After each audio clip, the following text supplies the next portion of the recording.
بسم اللہ الرحمن الرحیم۔ السلام علیکم ورحمۃ اللہ وبرکاتہ۔ آج ذی الحجہ کے جو 10 دن ہیں ان کے بارے میں بتاؤں گی کہ میرے نبی کریم صلی اللہ علیہ وسلم کا معمول کیا تھا۔ آپ صلی اللہ علیہ وسلم یکم ذی الحجہ سے لے کے تو 9 ذی الحجہ تک روزے رکھا کرتے تھے، اور آپ صلی اللہ علیہ وسلم نے خاص طور پر فرمایا کہ جو بھی بندہ 9 ذی الحجہ کا روزہ رکھے، میں اللہ تعالیٰ سے امید رکھتا ہوں کہ اس کے 2 سال کے گناہ معاف ہو جائیں گے، ایک پچھلے سال کے گناہ اور ایک اگلے سال کے گناہ۔ سبحان اللہ، کتنی زبردست بات ہے کہ آپ ایک روزہ رکھ رہے ہیں، اور میرے نبی کریم صلی اللہ علیہ وسلم نے یہ کہا ہے کہ میں اللہ سے امید رکھتا ہوں۔ تو انشاءاللہ تعالیٰ مجھے پورا یقین ہے کہ جو 9 ذی الحجہ کا روزہ رکھے گا اس کے 2 سال کے گناہ مست معاف ہوں گے۔ ہاں، اگر کوئی استطاعت رکھتا ہے، جیسے گرمی کا موسم ہے اور نہیں آپ روزے رکھ سکتے، تو پھر بھی آپ صرف نبی کریم صلی اللہ علیہ وسلم کی سنت کو فالو کرتے ہوئے یکم ذی الحجہ سے 9 ذی الحجہ تک روزے رکھیں، تو انشاءاللہ تعالیٰ اس کی بہترین جو اس کا اجر ہے وہ اللہ تعالیٰ آپ کو دے گا۔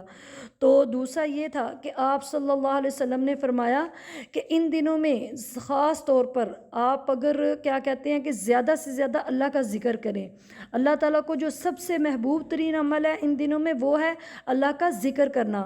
تو ایک حدیث ہے کہ نبی کریم صلی اللہ علیہ وسلم نے فرمایا کہ جو بندہ 100 دفعہ سبحان اللہ کہتا ہے، 100 دفعہ سبحان اللہ کہتا ہے، تو اللہ تعالیٰ اس کو حضرت اسماعیل علیہ السلام کی اولاد میں سے 100 غلام آزاد کرنے کا ثواب دیں گے۔ سبحان اللہ، 100 غلام آزاد کرنا، وہ بھی حضرت اسماعیل علیہ السلام کی نسل میں سے، جن کی نسل سے میرے نبی کریم صلی اللہ علیہ وسلم ہیں، وہ عظیم ترین جو نسل ہے اس میں سے 100 غلام کو آزاد کرنے کا آپ کو ثواب ملے گا۔ اور دوسرا میرے نبی کریم صلی اللہ علیہ وسلم نے فرمایا کہ اگر کوئی شخص 100 مرتبہ الحمدللہ کہے تو 100 گھوڑے اللہ کی راہ میں پیش کرنے جتنا اس کو ثواب ملے گا۔ سبحان اللہ۔ اور تیسری بات نبی کریم صلی اللہ علیہ وسلم نے فرمایا کہ جو 100 مرتبہ اللہ اکبر کہے تو اللہ تعالیٰ اسے اللہ کی راہ میں لدے ہوئے 100 اونٹوں کو، اگر آپ 100 اونٹ ہیں ان پہ لدا ہوا ہے سامان سے، وہ لدے ہوئے ہیں فل، اور اس کو اللہ کی راہ میں پیش کرتے ہیں تو اتنا اللہ تعالیٰ آپ کو اجر دیں گے۔ سبحان اللہ۔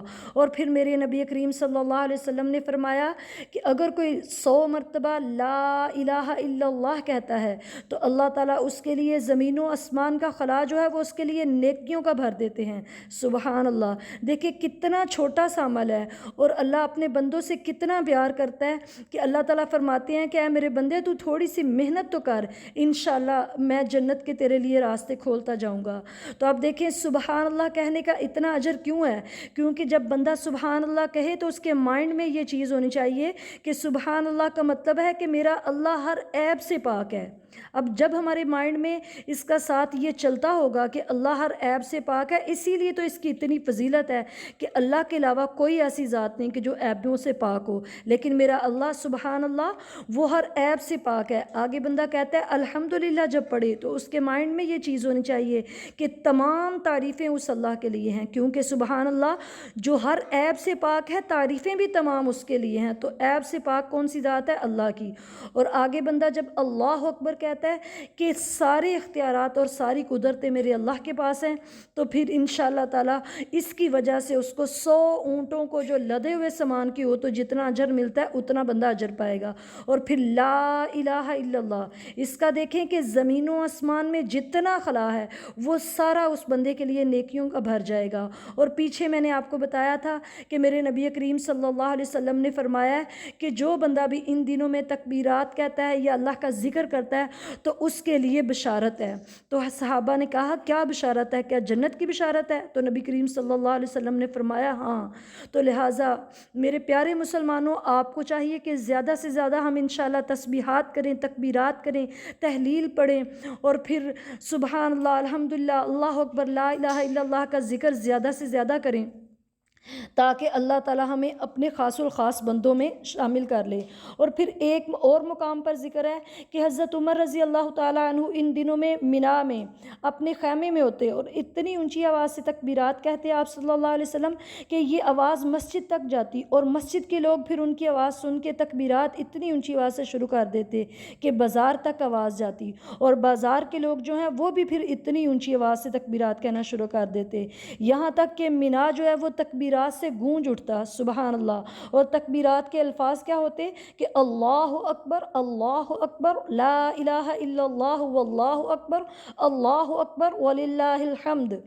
ایک اور بیان ہے کہ سفیان ثوری کا قول ہے کہ جب بندہ لا الہ الا اللہ کہتا ہے تو یہ سب سے زیادہ شیطان کی کمر توڑ دینے والا کلمہ ہے۔ دیکھیے سبحان اللہ، بندہ صرف ایک دفعہ کہتا ہے لا الہ الا اللہ تو شیطان کی کمر ٹوٹ جاتی ہے۔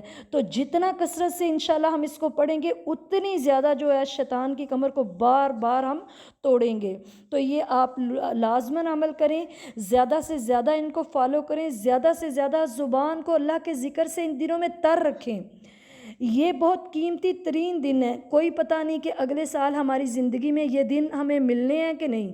اللہ تعالی ہم سب کو نیکیوں والی، صحت والی، ایمان والی زندگی عطا فرمائے، اور اس پہ ضرور عمل کریں اور ضرور اللہ کا ذکر کرتے رہیں۔ السلام علیکم ورحمۃ اللہ وبرکاتہ۔ سبحان ربک رب العزت عما یصفون وسلام علی المرسلین والحمد للہ رب العالمین۔